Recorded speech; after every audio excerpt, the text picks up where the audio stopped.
Now, the moment that I've waited for now is what I was created for now. I'm gonna let you know what I'm feeling now. I must be quite emphatical. I'm feeling plain ecstatical. Wow. I might just float right up to the ceiling. The joy inside me, the smile you see, it's for one reason alone. The time and place where I want to be is holy hot damn, right where I am now. The past is too historical now. The future needs an oracle now. Is when you feel euphorical. Trust me, your crowning achievement, your greatest prize will come on the day that you realize the moment you're living for. Wow, is now. Hi, everybody out there. It's been a while since I visited you. I've been making a picture in Vancouver, Canada, a very big kind of Disney-like picture with a lot of machines and special effects. It's the story of the first female Santa Claus, and I play her nanny, and the Santa Claus lady is Anna Kendrick. It's going to be cute, I think. It's going to be good. It's going to be Christmas of 2019. So let's just dispense with that. That's what's going to happen. So keeping in mind that we need all the help we can get in terms of our point of view of the world, I am so privileged today to talk to Linda Bender. Linda is, she's an animal advocate, an educator, an author, and her understanding and love of the natural world is what's informed everything. Everything from orphan deer to blue jays who were prematurely bumped from their nests. Oh my goodness, she's had such a life with the animals, and she's lived in England, Asia, Africa, Middle East, doing all of this veterinary work and the rehabilitation of animals and protection of wildlife. And, you know, I thought, gee, it would be a good idea if we could talk to Linda about animals that seem to be in much more possession of sanity than we as humans are. And I really need some help on this because it's getting away from me. She's worked in Africa and Asia with local communities and also practiced meditation and wisdom traditions, shamanism, indigenous peoples' understanding of sacred connection, etc. Started her first pet therapy program in Cincinnati as part of their state mental health program. She's just done wonderful stuff. And Linda knows Jane Goodall, whom I know, and who is a wonderful person. So, well, welcome to the sane part of the world, Linda, when we talk about animals. Welcome to the animals, and wish we could be more like them. Thank you. Thank you. It's always a privilege to chat with you. And there's much to say in the current situation. What is the first thing you would choose to zero in on to discuss?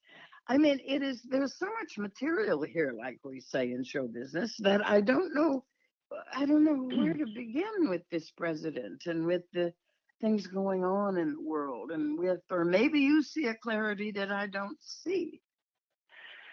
Well, Shirley, I have a deep spiritual practice and a deep spiritual belief. And I firmly am convinced that we live in an intentional universe. Mm-hmm. And so I believe that, call it God, God, the higher intelligence, whatever you wish to call it, but that higher intelligence is leading all of us to where we are supposed to be going, and that is the transformation and the evolution of us back to the truth of who we are. Now, that is not necessarily a straight line, and this is a circuitous route. And so although we're being pushed in the right direction, we have been asleep. And even, I am with people in the higher consciousness community, in conservation, in the sciences. These are my friends. These are my people. And I have to say that all of us, we didn't think that we needed to be involved in the political spectrum. I mean, I even felt that way because I felt I had an essence or a feeling that this was being handled, that this was being taken care of. There were people in there doing the good things. And we were busy doing, what we were, our gifts and talents. Well, apparently, and as we so clearly see now, that wasn't happening. And so we're going through this incredible wake up, and people say to me often, particularly those of us who are taking care of animals, and in light of, the current administration who's basically declared war on on animals and our environment, I'm so depressed. I don't know what's wrong with me. And I say, wait a minute. We are all depressed. We are all in this. And if you're not depressed now, if you are not deeply concerned, there's something wrong. So we are in this together, but I do believe that people are stepping up. They are stepping forward.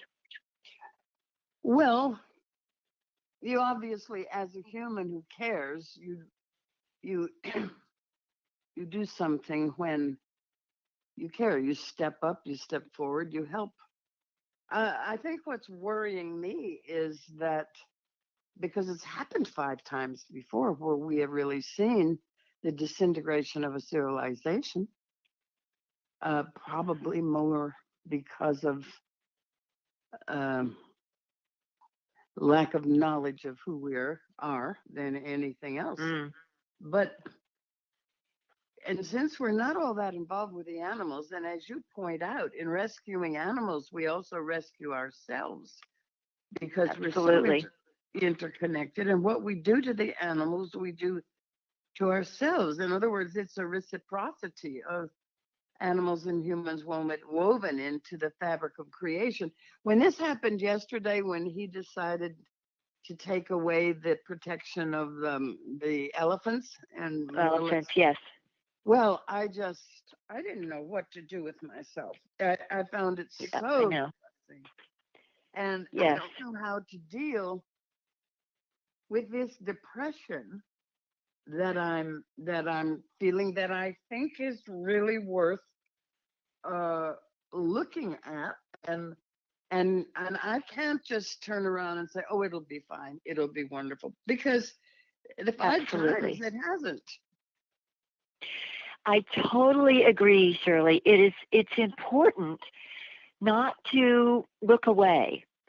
In all the spiritual traditions and all the religious traditions, there's, some form of suffering. It's the basis of the Buddhist teaching, recognizing and seeing the suffering. There's His Holiness, the Dalai Lama, actually learned compassion from trying to harm a bird when he was a boy, and he watched the bird suffer, and it taught him to be compassionate, and the suffering of Jesus Christ. We are not to look away, but what we need to do is to see through. In other words, not close down, not go into a coma, not lose ourselves in depression, but to see beyond and to see what we can do as individuals, our small part, to create that better world. We are the miracle workers. We are here. When we say our prayers and people do, they say, please God, help the animals, help us. We have to remember that God can only do for us what God can do through us. So we need to step up. We need to let go of our wounds, not say, well, when I feel better, I'll step up. We have to step up now in all our brokenness, in all our depression. And I've often recently been reflecting on the suffragette movement. Yeah. And those women, they stood up. They said, no more, not on my watch. And they were the minority. Think of it this way.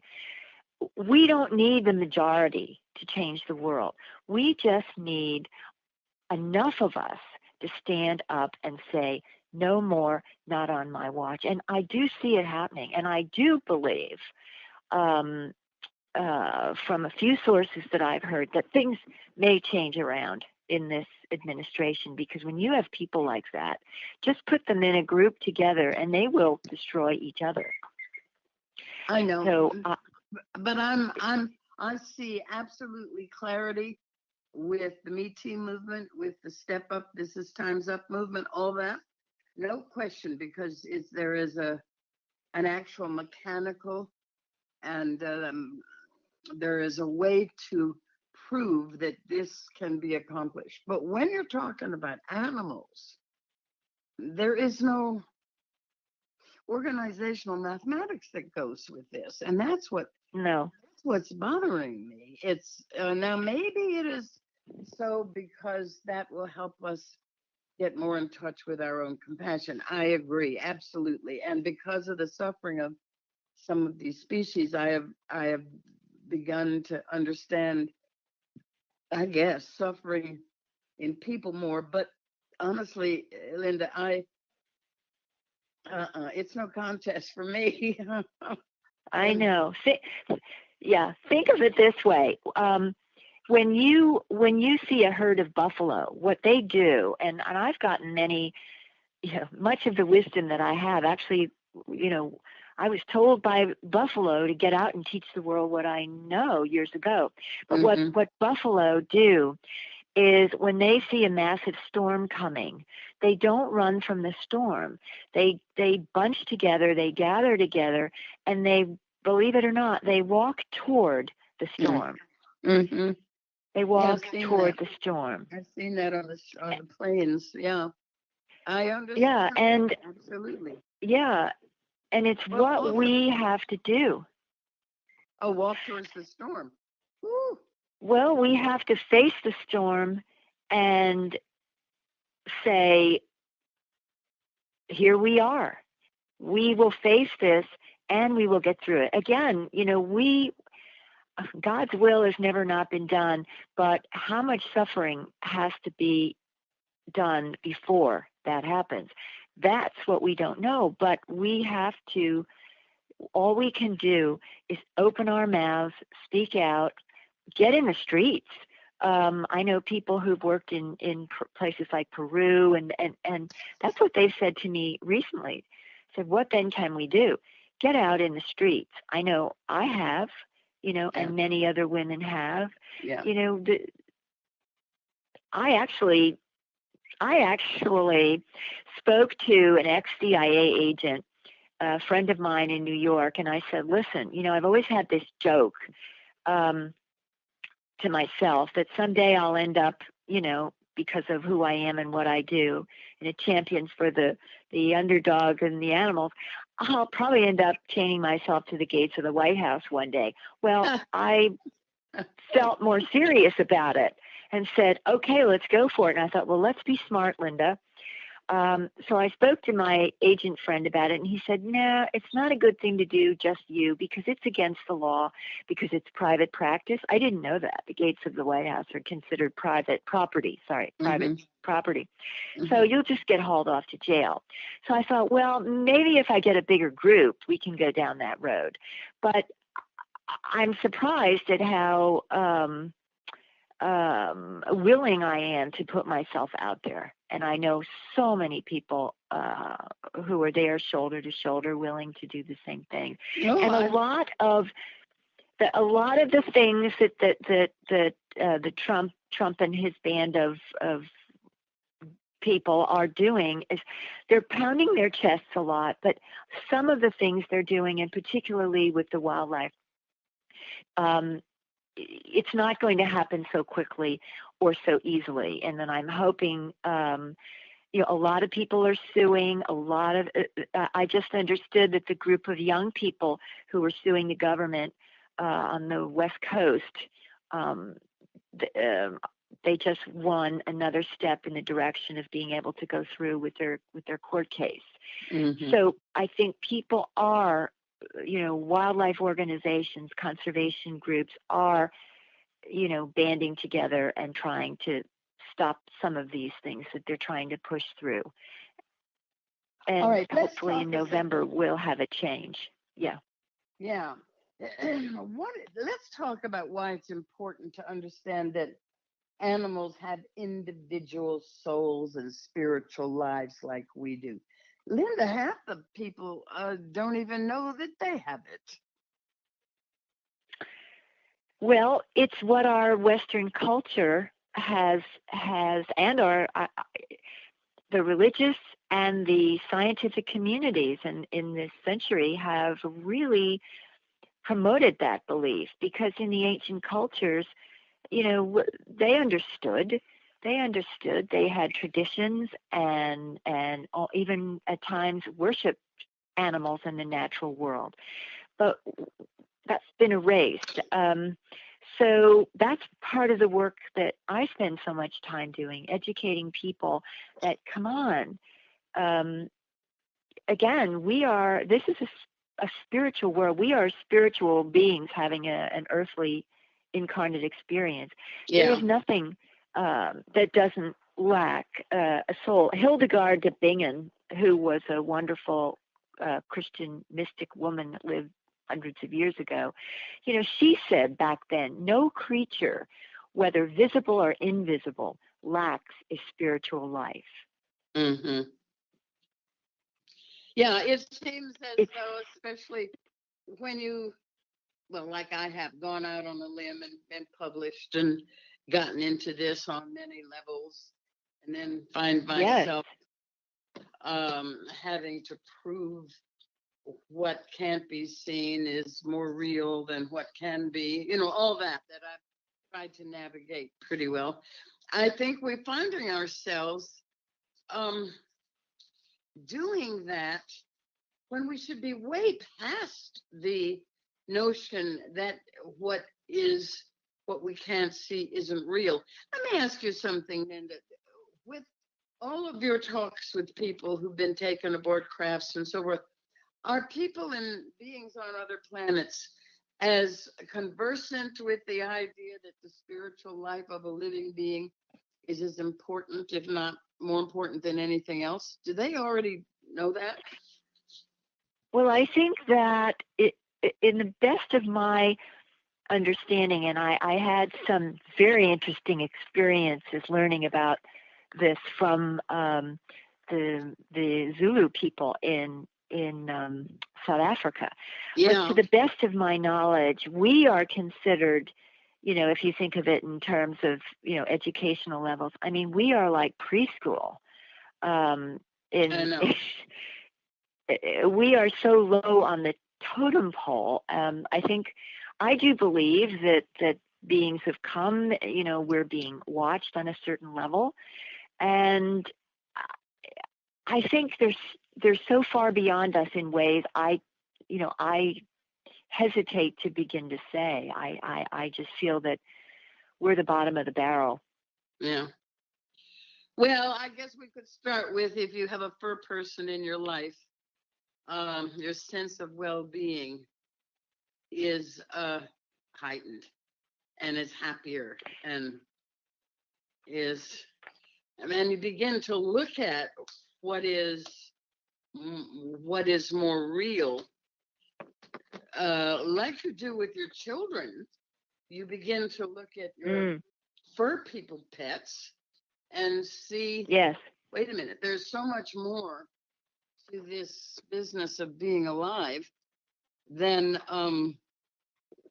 we have even attempted to prove. So, in other exactly. words, pet therapy. Let's do some human therapy in pet terms, Right, maybe.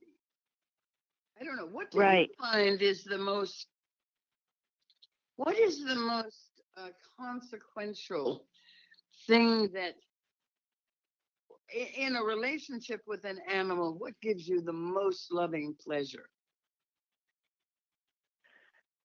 Oh my. Someone said to me recently, Linda, your joy in life really comes from being with the animals, does it not? And I've never had someone say that, edit me down to such a simple thing, a sentence. And I said, you are absolutely right. My childlike wonder, being in the presence of a bird in a tree, my dog staring up at me in unconditional love. I mean, these creatures are screaming, non-verbally to us, look, look, look. The Yeah. essence of life is what I, my little Lindaology is the joy of aliveness. We are not here to suffer. We are here to be joyously in communion with every other living being. And that's the joy that I tap into, whether it's hearing the sing of a bird or my little dog or, the squirrels in the yard, you name it. It's to me, that's more real than anything I see. The rest is all fake news. Yeah. It's all fake news. And also that just these animals, they have this extraordinary innate ability and wisdom that allows them to detect the diseases we have no idea we have. oh, we know so little. We know so little, in all our fancy science. Again, I always say it's very simple. We use the example of homing pigeons. We know very well that this happens. We still have absolutely no idea how it works. We don't know how birds home. We don't know how dogs pick up on seizures. We don't know how that works. There's some thoughts about it. There's so much we don't know, but we know that it's real. And even as far as evidence of psychic phenomena, there's a friend of mine, Russell Targ, who was part of the government program. It was secret for 20 years, researching psychic war that they was a competition between the Russians and the Americans, psychic warfare. Yeah. And they did so much research on psi phenomena, and there's more evidence, there's more scientific evidence out there proving the existence of psychic phenomena than there is that was proving aspirin aspirin is helpful to post heart attack patients, and there was so much evidence for the post heart attack patients that they stopped the placebo group because they didn't want people to not recover. So it's there. We just need to pay attention to it. Truth is still truth, whether we tune into it or not. It's there. What is your feeling of how an animal knows how to get home 100,000 miles away? Is there a way to be simple? Well, they're interesting, great question, because my good friend Rupert Sheldrake and I have the only database, I believe, organized database in the world, I think, of stories about all this sort of thing. And obviously, we don't know how a lot of it happens. We don't know how it happens. We just don't. But what we have been able to put together is the why, or the motivation. And in all of these cases, the motivation is the human-animal bond. So that animal is motivated because I love that person, and it's that link, that emotional bond that creates that situation. And so we're back again to the power of love, that the essence of who we are is love. And again, animals are showing us. Yeah. How are we going to get over the tendency to war? I mean, have animals themselves ever known to have gotten over it? Or do they always protect the cave? Jane Goodall talks about this, and in her situation, she sees a lot of human-like behavior in the animals that she worked with over the years, and there is rivalry. Animals, it's all territory, and I guess that we are the only animal that has really finely tuned how to kill each other. We are unique in that phenomena. But why do we animals even want to? But because we're riddled in fear. We've forgotten who we are. We just have totally forgotten who we are, and we're living in this insane illusion of fear, lack, and separation. And as animals, in all of my years, if you had to reduce into one thought what animals say about us, it would be this: that we humans, we think we have all these problems. We think we have so many problems. As far as animals are concerned, human beings have one big problem. And that one big problem is to think that we are separate from other living things. I am separate. I have to get what you have. I mean, it's all about this insane notion that we are not connected. Not connected. That is not so much to each other or the fear. Natural world. Yes, it's all fear-based. It's all fear-based. So not being connected means fear. Fear. Absolutely. Well, sometimes, and what seems to be maybe happening now, is being connected produces fear. Because if you're connected to the wrong things, you might as well be fearful. So what is the answer? What do you mean by when you say connected to the wrong things? Now, I'm not talking, well, just look at the KKK and some of these organizations. Yes. Who are connected because, and a lot of the anti-Semitic groups are connected because they don't like the other groups around them. Well, that does produce fear. In other words, they're using fear as a conglomerate power. Right. So I don't know. Do animals do that? Do they? Animals don't really do that because their hierarchies are so different. Let me give you the example of what would happen. This is great. I love talking about this. Let's talk about elephants. We often compare elephants to humans because we have so many similarities: intelligence, lifespan, so many things. What would happen if Trump and his band of bad boys were elephants? Well, in that society, which is run by the matriarch, which is chosen by the group, and this would most likely happen to adolescent age males who are still part of the family, still wandering with the herd, the family. So the matriarch would step in And the matriarch would not so politely force them outside of the family group.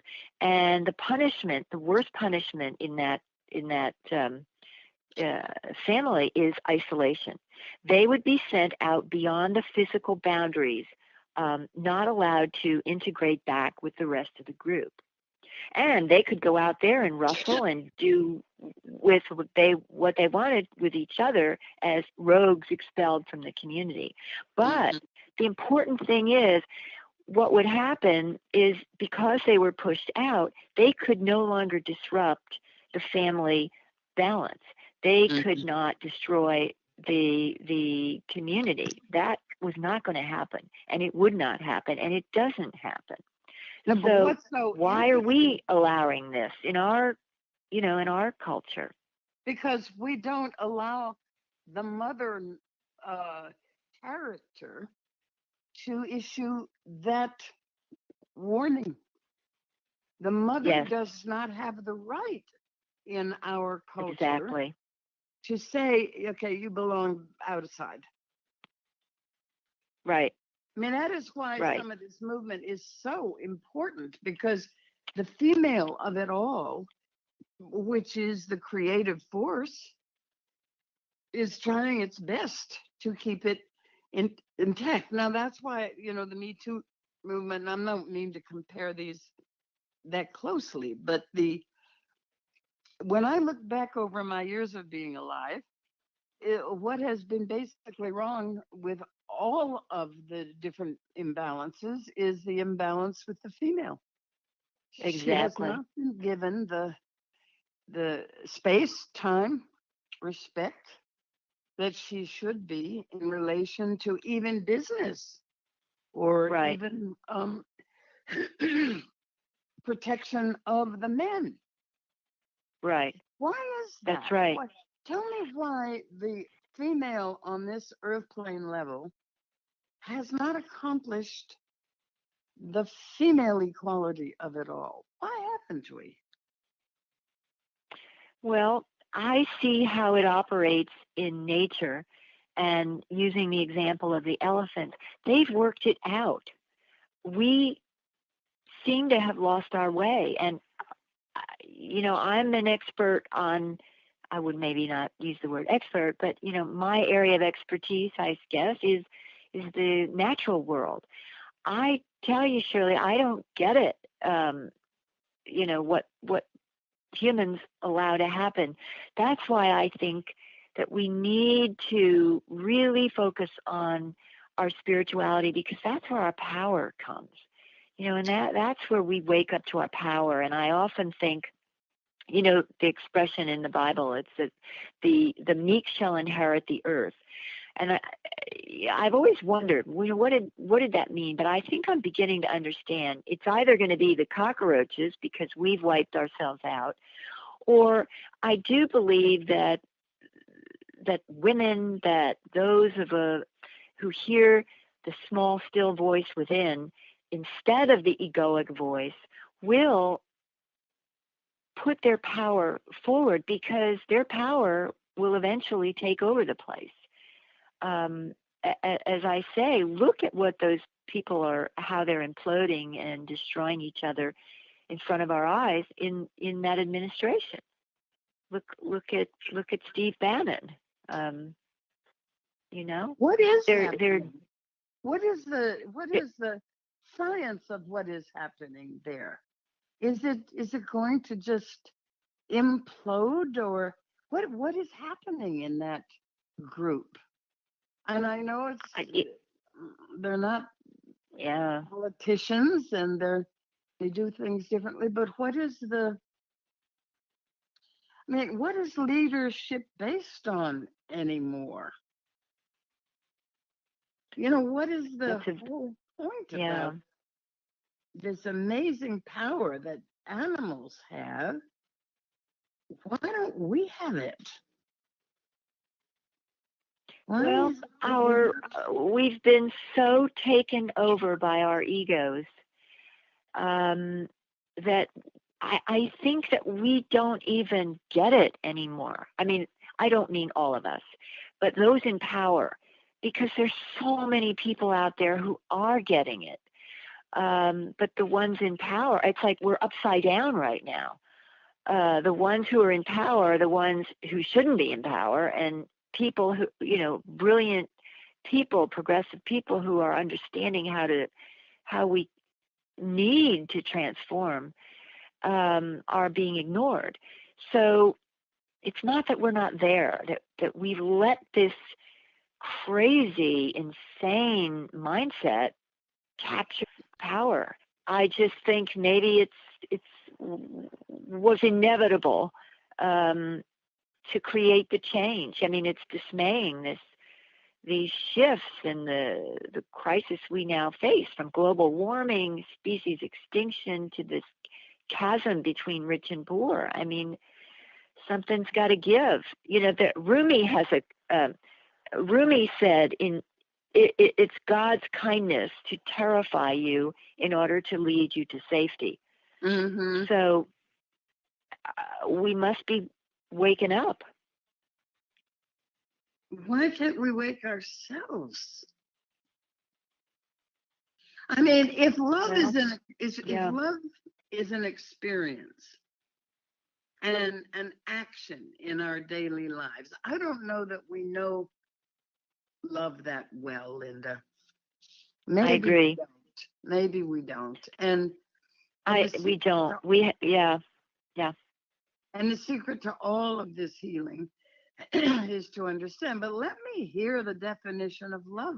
I spent some time with a Zulu teacher in South Africa too, and he was telling me about the contact that they had with a couple of planetary species, and he didn't really talk so much about the experience of love as he did about the experience of combination of people, kind of a communal attitude instead of a individualistic love attitude.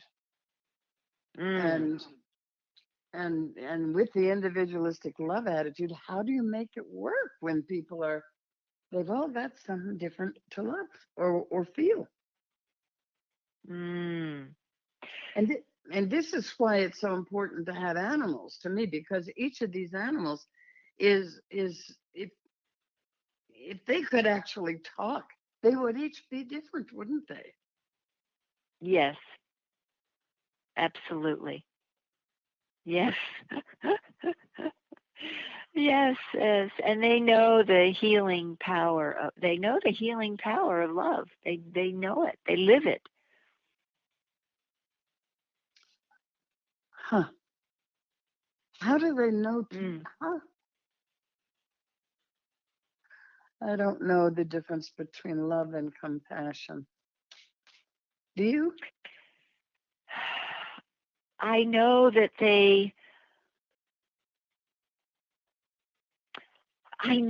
when our hearts are open to love, compassion is the natural consequence. And oftentimes people don't understand compassion until their hearts are broken open by suffering. We have a society of people who are terrified of facing difficulty, and so they run and hide, afraid of allowing ourselves to be vulnerable. I mean, I think, look at our society, how we've trivialized relationships. Even we're commodities to each other. I have a 27-year-old daughter, and she's now in a loving relationship with a man, but many of her friends are finding it very, very difficult that people aren't relating. They're not opening to each other. They're not caring for each other. We've trivialized our lives, our relationships. thinking of the people who have been communicating and been with the big game. And I'm so fascinated by all the animals that they bond with, the humans bond with. And the humans Yes. say that the animals don't particularly, they're not all that interested in what we're doing. They just want us to leave them alone so they can Yes. do what they want to do. And remember the scene in the picture with the guy in the boat and the tiger? And Oh, yes. difficult for him was when the tiger left and just turned around and went back to the forest that was even strange to him. And what they talk about, what was so dismally difficult for the human was that the animal had spent all this time with him, just walked away and said, "No, that's all right. We're finished." And They know their place. They are comfortable with who they are. I love that you brought this up, because we in our fantasy, we think that in our egos, we think that these animals are just sitting around, waiting for us. That's not true. They have lives of meaning and purpose that have nothing to do with us. Now, I'm not referring to our companion animals that we have brought into our homes, but in the wild, animals want to be left alone, to live in peace and harmony. They don't need us. well, that's for sure. But they don't even feel what we think they feel, according to these people who have had the big game experience. We think it's so adorable that the great big lion or the great big whatever puts its arms around and treats us like we're one of them. It's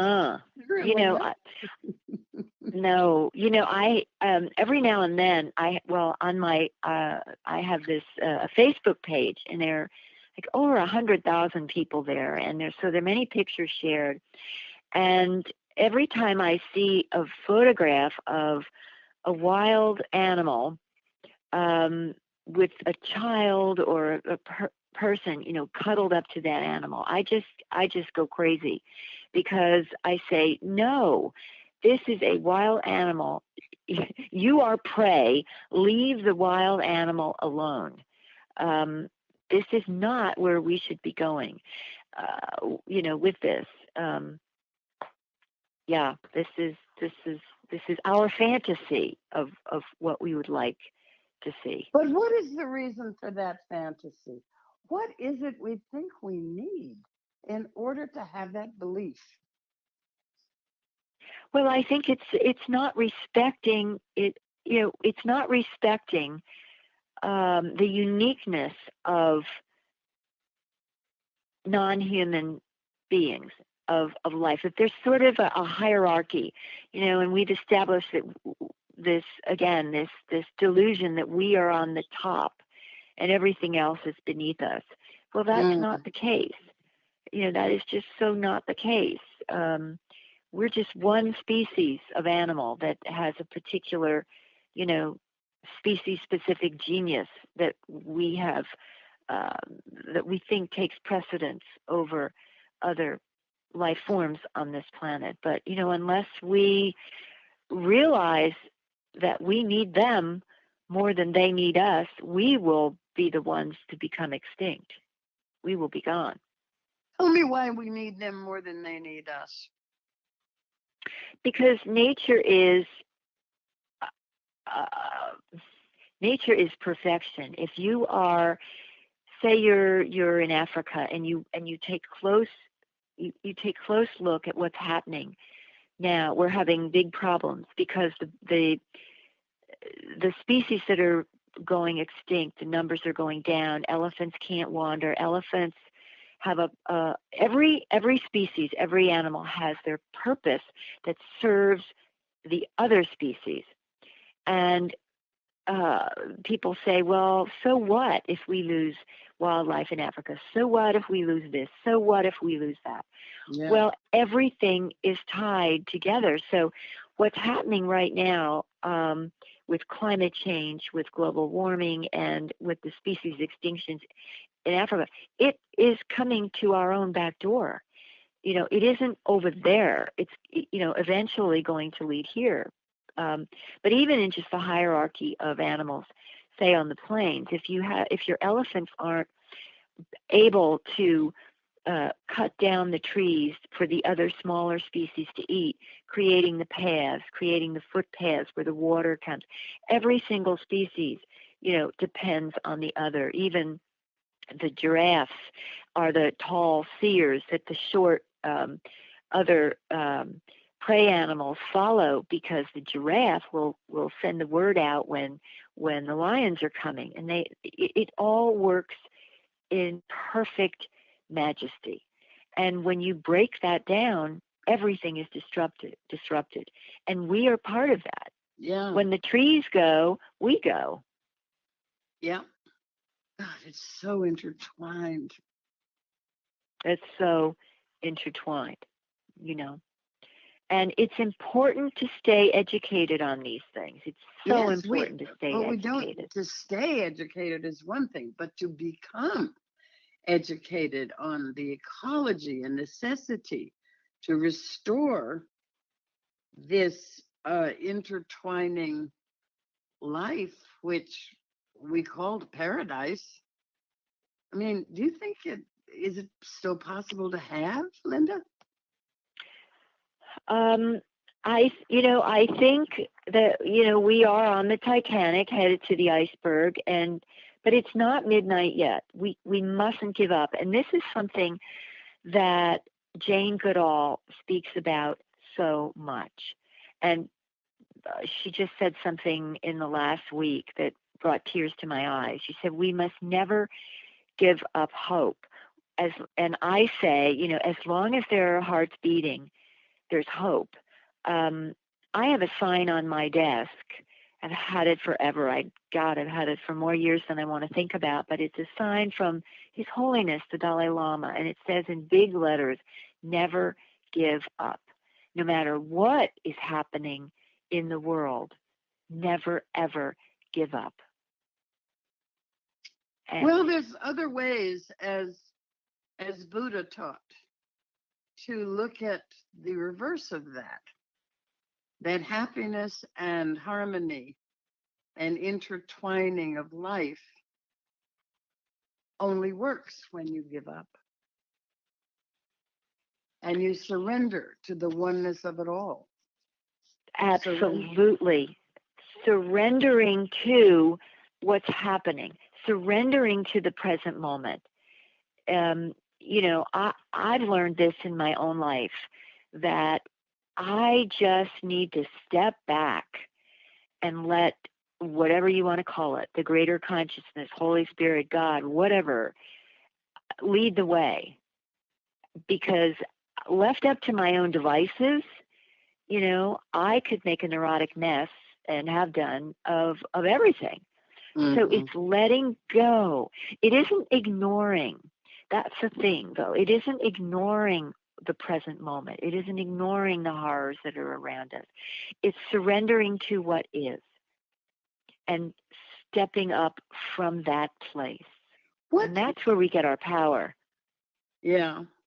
Why was it important for you to merge the science of spiritual wisdom?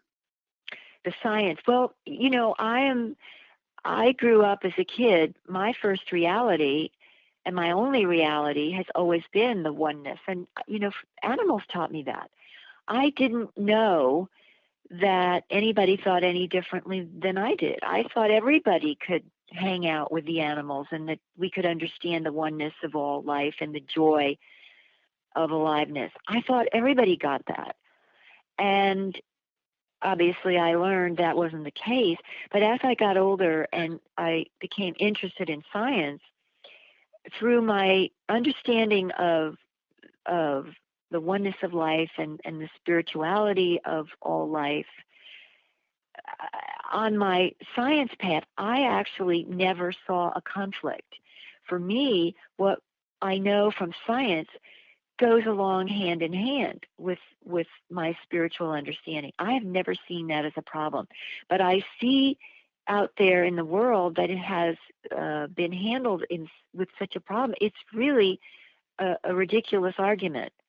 I don't think, and I have a son who's a physicist at Yale, and we've had this discussion before, and he said, science is never going to, at least at this point of our knowledge, science is not going to prove or disprove the existence of God, but they can run very smoothly together parallel. One isn't going to prove or disprove the other, but they go together. They are in alignment. There is no contradiction in what I have seen in my life and what my son tells me in his world as a physicist. So I think this is going to become more and more mainstream. People with a spiritual life are in the sciences. Yeah. Now, as a veterinarian, why did you become certified to teach meditation? Well, I realized that what I was doing in the backyard with the animals over the years, from the age of probably 4, was a meditation. And I remember I was in my early 20s, and I was in California, and I met Deepak Chopra, and he was doing, what he is now so famous for on a much different scale. And I started studying the teachings of the Eastern traditions, and I was just astonished by the wisdom that I kept scratching my head and saying, wow, this is kind of what I've been doing. And it seemed so natural. And so I became an avid meditator. And David Simon, who's since passed away, but was a longtime partner of Deepak's at the beginning at the Chopra Center, was a great teacher of that integration of the East and the West. And so for me, it was just completely the natural thing to do. And it still is. I can't imagine a day not meditating. Yeah. Did you ever have a certainty that you had ever been an animal? I've dabbled with that. And if I was ever an animal, it was a bird. And I can't say for sure. I'm not so aligned with, well, obviously the teachings, some of the teachings where if you don't do the right thing, you come back as an animal. That to me never made sense. I'm very, very much aligned with birds. And I did have an experience, though, with my cat as far as this question goes. And I was extraordinarily close with one of my cats for 18 years, and he left. He died in my arms, and we were so close. And I felt him afterward. I felt him over the years. And I brought a kitten into my life once, and this was maybe 10 years after he had passed. And I brought this little kitten in, and I thought to myself, could this be Whimsy? That was the name of my cat. And so I went into my little questioning, and I talked to Whimsy, and I said, is this you? Are you coming back? Is this part? And I got the answer very clearly, and it was 3% me. Oh, my goodness, right. Now, I'm not sure what that means, Shirley. I think there's still so much we just don't know. Yeah. I've had human messages from people who've passed, who've crossed over, come back through animals showing up.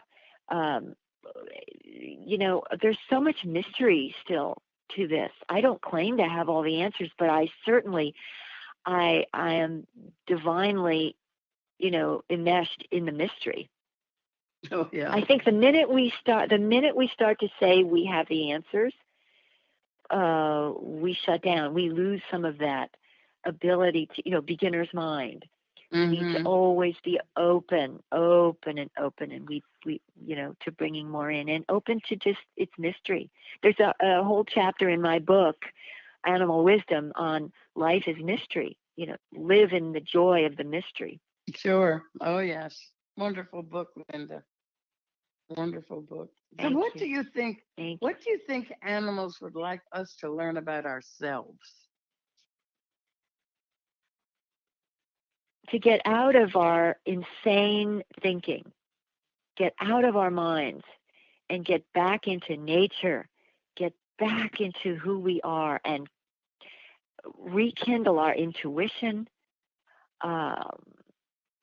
Get But back you say into. you say never to give up. But suppose we decided to go right back to nature, stop with the city life and all the protests, etc., and just become part of nature. And that's what you say is giving up. What I say, never give up, is never give up what needs to be done to create heaven back on earth. I think it comes back round to living that love. It's not about just believing. It's about experiencing and putting it into our everyday life. And when I say never give up, I don't want to, because at times I'm on my knees and I think I can't take any more pain. There's another beautiful Rumi poem about I cannot become wine until the winemaker tramples me. We are here, I believe, to make heaven on earth. I do believe that's why we're here. We're not here to look away and escape. That's what I mean by never giving up. It's don't give in to the fear and the belief that we don't have the power to create heaven on earth. Well, yes, but there are other examples of if you surrender to it all, then you have the power of love. True. Absolutely. So I agree with that wholeheartedly. Contradiction in English terms.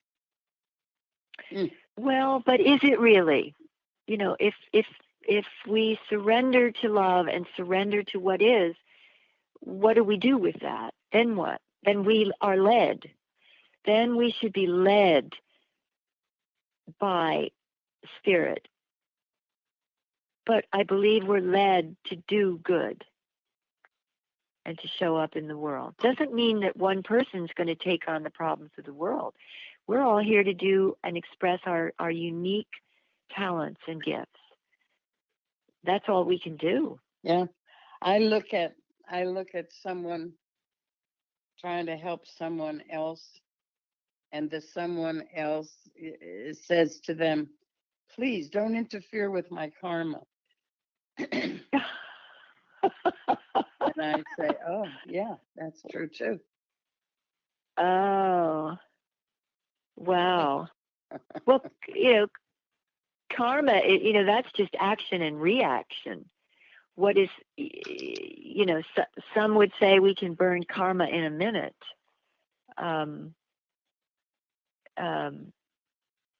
I think, someone said, why do you remain in the prison? Why do you remain in prison when the door isn't locked? Right. So. Yeah. Well, let's not get our minds tied up any further with confusion than they already are, Linda. Right. I know. I'd like to do another show with you sometime. But in the meantime, thank you. What's important is that we are with our little fur friends. Yes. Yes. Because when we rescue them, they rescue us. Yes. Thank you so much, Linda. Appreciate it. Dr. Linda Bender. Thank you, hon. Be well. Thank you so Thank much. you.